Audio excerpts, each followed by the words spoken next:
Mark chapter 8 verse 34.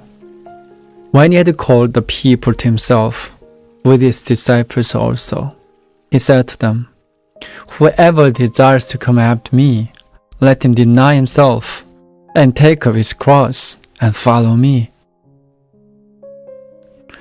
When you apply for something, you have to tick off your qualifications against the checklist.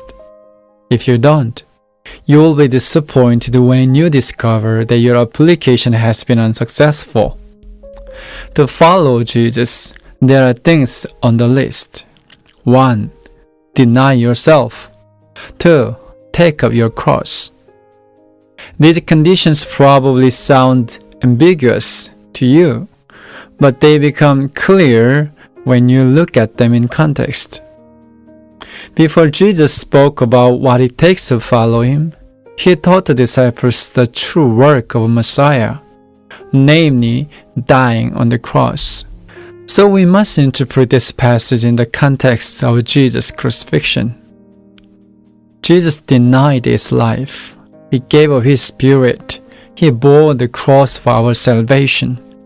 Therefore, whoever wants to follow Jesus must be ready to give up their life and take up their cross for the salvation of others.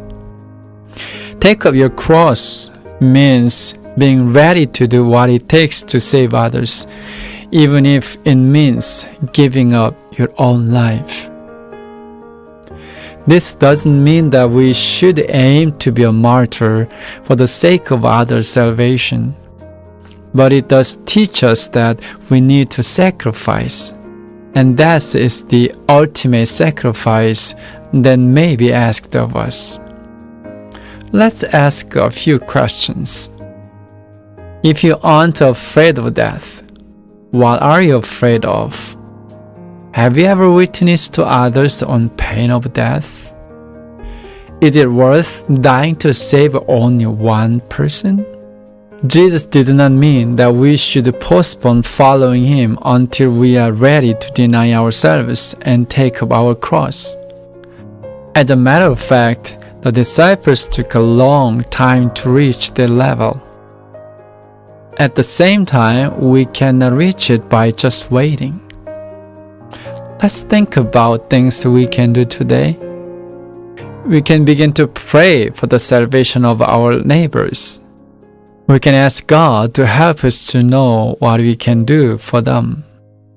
Then God will give us a task that matches our spiritual strength and level. Jesus' mercy accepts even our baby steps. So let's step out now to follow Jesus.